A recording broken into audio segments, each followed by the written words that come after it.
नमो नमः। वन्दे मातरम्। अजयं भारतम् इति वार्तावाहिन्यां समेषां स्वागतम्। अद्यतनविषयः महाभारतयुद्धस्य अधुना प्रवर्तमान उक्रेन् संग्रामस्य च कः समन्वयः इति। Communion of Mahabharata war and Ukraine combat. यदिहास्ति तदन्यत्र यन्नेहास्ति न तत् क्वचित् धर्मे च अर्थे च कामे च मोक्षे च भरतऋषभ इति महर्षि वेदव्यासस्य वचनमिदं। महाभारते प्रोक्ताः विषयाः सर्वलोकेषु सर्वदा समन्वयं प्राप्नुवन्ति इति फलितार्थः अस्य महर्षिवचनस्य। तत् कथमिति पश्यामो वयं। विश्वे सर्वत्र विचर्च्यमाणः अंशः अद्यत्वे रष्या उक्रेन् देशयोर्मध्ये प्रवर्तमानः समरः। अनयोः कस्य दोषः, कः धर्मबद्धः इति अंशद्वयम् ईषत् पार्श्वे स्थापयित्वा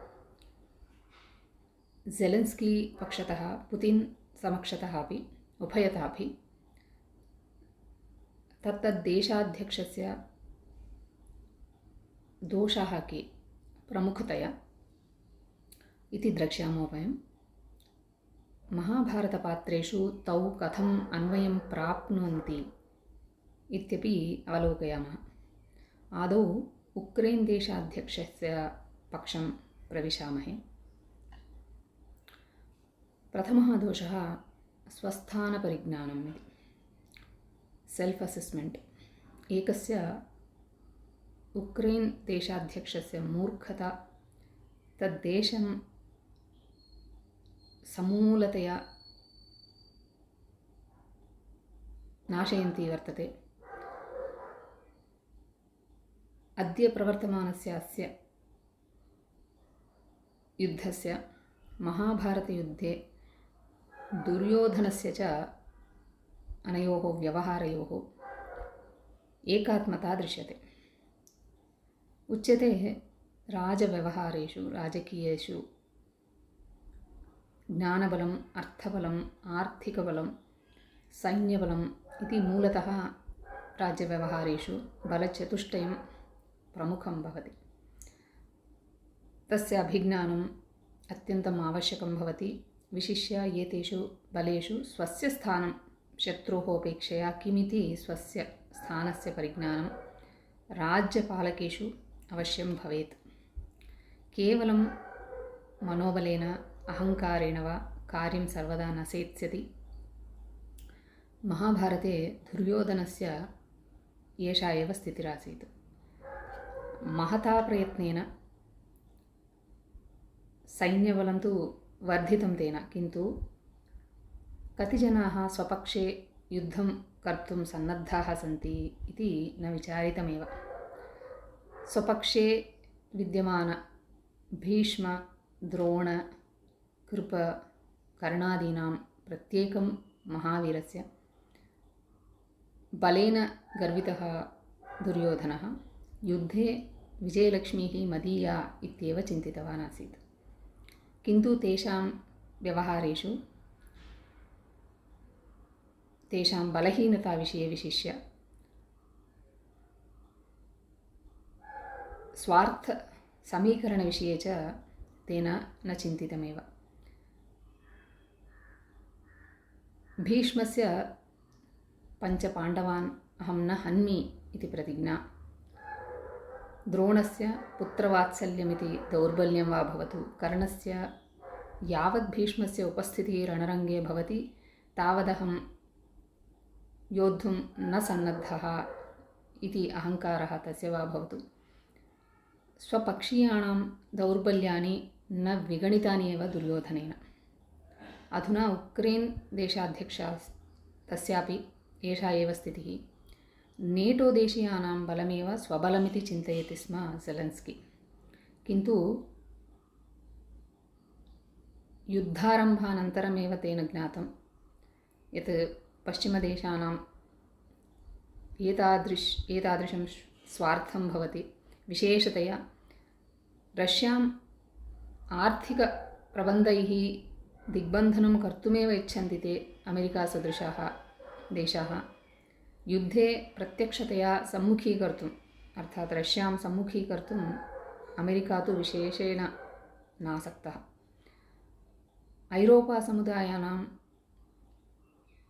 तद्देशानां 50% परिमिता सहजवायोः आपूर्तिः रष्यां विना न सम्भवति।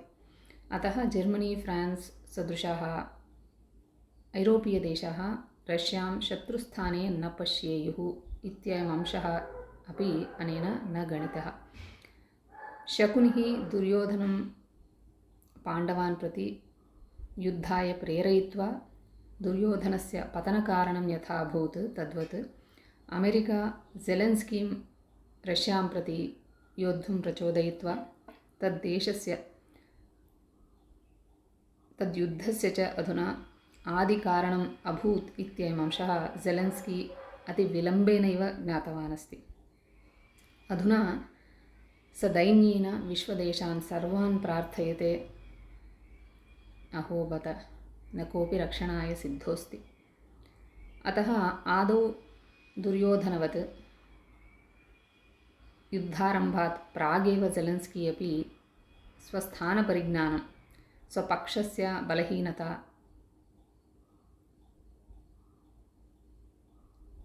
निर्बन्धः के स्युः इत्यस्मिन् अंशे सम्पूर्णतया तेन न चिन्तितमेव।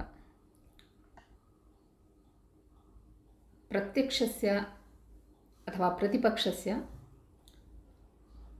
बलस्य उपेक्षा, ignoring the strengths of the enemy, केवलं सैन्यस्य संख्याबलेन युद्धस्य परिमाणं निश्चिनोति इति दुर्योधनस्य गणना। युद्धात् प्राक् तेन विविधदेशाध्यक्षैः मिलित्वा सैन्यसङ्ग्रहणम् अपि कृतमासीत्। यत्र योगेश्वरकृष्णो यत्र पार्थो धनुर्धरः तत्र श्रीर्विजयो भूतिर्ध्रुवाणि तिर्मतिर्मम इति सञ्जयस्य मतिः।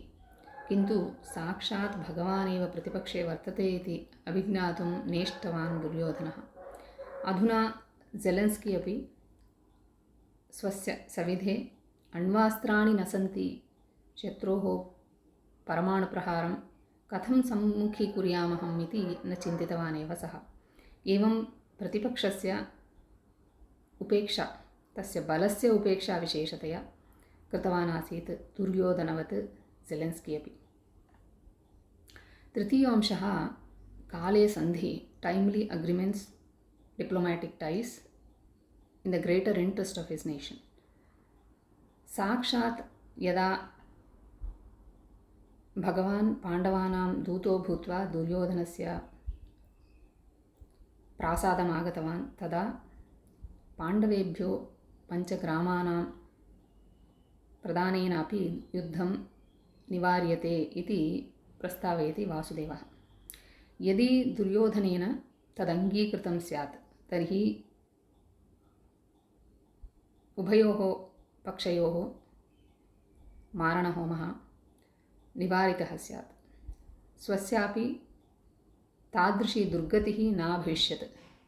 किन्तु अहङ्कारेण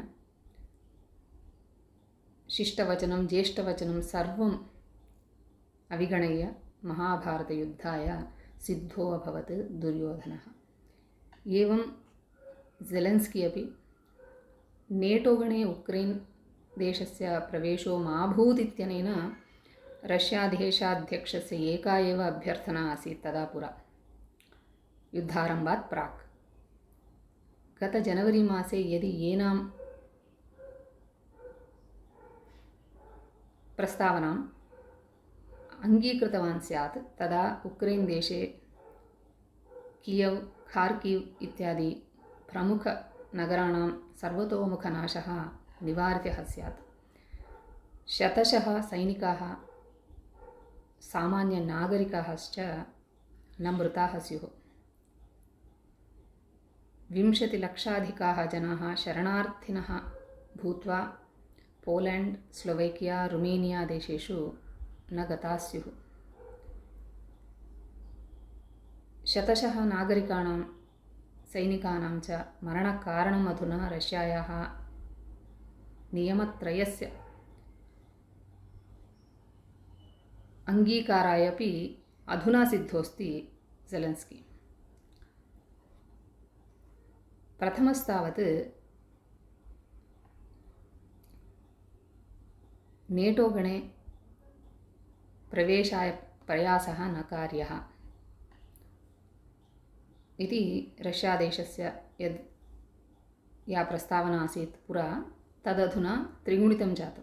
प्रथमस्तु तथा एव भवति, नेटो गणे प्रयासः परित्याज्यः इति। अनेन सह अधुना नियमद्वयं योजितमासीत्। डॉनबास् प्रान्तस्य सार्वभौमत्वादि अङ्गीकारः, अपि च 14,200 वर्षे रष्यादेशेन आक्रान्तः भूभागः क्रैमिया, स भूखण्डः रष्यायामेव अन्तर्भवति इति अङ्गीकारोऽपि कर्तव्यो भवति उक्रेन् देशेन अधुना ज़ेलेन्स्की असहायः, पराजितः, अनन्योपायः, एकलः अस्य नियमत्रयस्य अङ्गीकाराय सिद्धः इति सन्दृश्यते। यथा महाभारतयुद्धस्य मूलकारणं स्पष्टतया शकुनिः, तथापि अन्ततो गत्वा पराजयः, अपमाननं, नाशः दुर्योधनस्यैव अभूत्। उक्रेन् देशस्य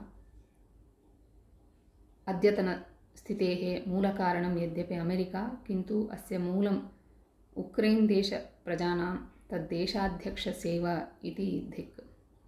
एवम् अयम् एकः पक्षः। अपरपक्षे तावत् पुतिन्, तस्य विश्लेषणं कुर्मः किञ्चिदिव। रष्यायाः आर्थिकदुस्थितेः कारणं, कास् आफ् रष्यास् एकोनामिक् क्रैसिस्, दुर्योधनः स्वार्थेन, अहंभावेन च स्वस्य राष्ट्रस्य, स्वजनानां च नाशको अभूत्। युद्धस्य परिणामान् अविगणय्य सन्धिप्रयत्नान् सर्वान् विफलीकृत्य सङ्ग्रामे नैकानां मरणकारणमभूत्, स्वयं मृतश्च।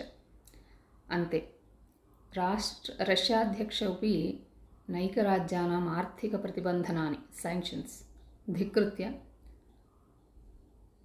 स्वदेशस्य आर्थिकीं पुरोगतिं तिरस्कृत्य उक्रेन् देशं बलादाक्रान्तुम् इच्छति स्म। युद्धमपि आरब्धमस्ति अधुना।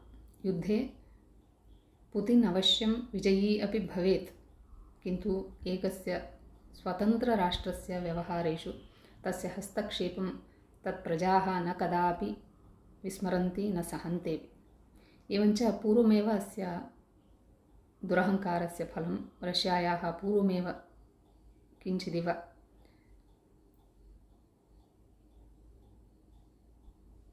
ज्ञातम्। आर्थिकस्थितिः अपि तस्य देशस्य रष्यायाः न तथा स्थिरा। तदधुना युद्धारम्भानन्तरम् अतः पातालं प्रापितमस्ति इत्यत्र नास्ति संशयः। देशाध्यक्षस्य महत्त्वाकाङ्क्षां तत् प्रजाभिः भोक्तव्यं भवति इति अत्र विडम्बना।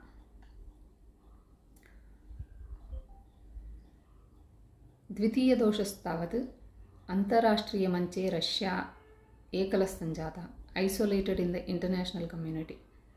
दुर्योधनः प्रजापालने समर्थः, शरणागतानां पालने सर्वसन्नद्धः, तस्य करणयोश्च मध्ये मैत्री आसीत् तादु लोकप्रसिद्धा। एवं बहुगुणसम्पन्नोऽपि दुर्योधनः अहङ्कारी, नृशंसः इत्येव चरित्रे स्मृतः।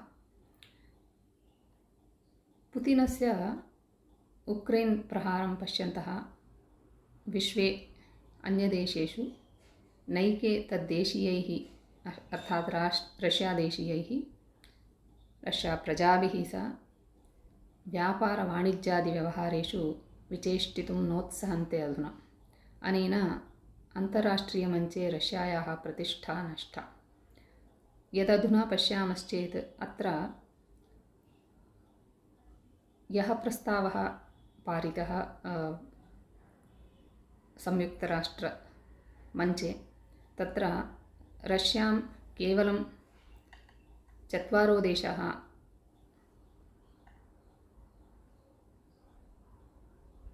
समर्थयन्ति, अन्ये च तस्य विमुखतामेव तं समर्थयितुं विमुखतामेव प्रदर्शयन्ति इति स्पष्टमत्र।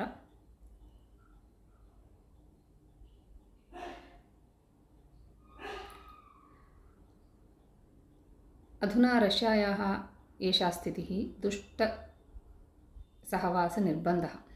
महाभारते कर्णस्य स्थितिरत्र सङ्गच्छते। दुर्योधनस्य उपकारः कर्णे तत्पक्षम् आकर्षति। कृतघ्नः कर्णः अधर्म इति ज्ञात्वापि कौरवपक्षं त्यक्त्वा पाण्डवपक्षं प्रवेष्टुं न शशाक। दुर्योधनस्य सर्वेषु कुकर्मसु तस्य भागम् अस्त्येव। इयं कर्णस्य विवशता बलहीनता वा? न कोऽपि अन्योपायः दुर्योधनमार्गावलम्बनं विना तस्य। अधुना रष्यां समर्थयितुं नैके राष्ट्राः नोत्सहन्ते। संयुक्तराष्ट्रेषु प्रस्तावित रष्या पक्षतः अथवा तं विरुद्ध्य प्रस्तावितः अंशः केवलं राज्यचतुष्टयमेव तस्य प्रस्तावस्य समर्थनं कुर्वन्ति। 95 देशेषु अर्थात् 195 countries, out of that 41,100 देशाः 141 countries प्रतिपक्षे स्थितवन्तः। 35 देशाः तटस्थाः, तटस्थेषु भारतमपि अन्यतमः, भारतदेशोऽपि अन्यतमः। एवं प्रकारेण युद्धानन्तरं विविधदेशानाम् आर्थिकप्रतिबन्धनानि रष्यां तद्देशप्रजाः च प्रपीडयन्त्येव। तदा तु चीनादेशस्य आश्रयेण विना न कश्चन तस्य अन्योपायः। चीना रष्या देशयोर्मध्ये सीमाप्रान्तविवादाः सन्त्येव पुरा। अपि च चीना आर्थिकप्रगतिव्याजेन लोके श्रीलङ्का, पाकिस्तान्, आफ्रिका सदृशदेशेभ्यो धनं दत्त्वा तान् कालान्तरे अधमरणान् कृत्वा तद्देशेषु स्वाधिपत्यं सम्पादयति इति सर्वैः ज्ञायते एव। रष्यादेशस्य इदं चीनीयनैर्भर्यं तद्देशस्यैव नाशाय कल्पते। एवं पुतिन् एकया रीत्या स्वदेशमेव चीनायै न्यासीकुर्वन्नस्ति इत्येव अवगन्तव्यः। एवम् इतिहासानां ज्ञानम् अद्यापि सुष्ठु सङ्गच्छते। आङ्ग्ले काचित् प्रोक्तिः वर्तते, those who refuse to learn from their past are doomed to repeat it. एनां प्रोक्तिम् अनुसृत्य अस्मदितिहासं पठामः, पाठान् शिक्ष्यामः, उत्तमभविष्यनिर्माणाय अत्र केवलं मनुष्याणां स्वभावसाम्यप्रदर्शनमात्रम् उद्देश्यः, न तु धर्माधर्मनिष्कर्षविवक्षा क्रियते। अतः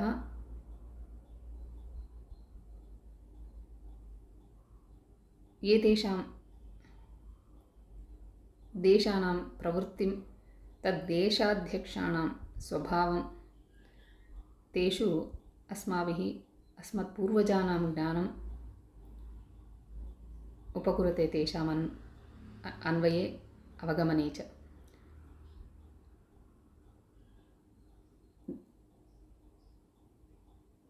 यदि दोषाः स्युः मम अवगमने, व्युत्पन्नैः क्षन्तव्याहं।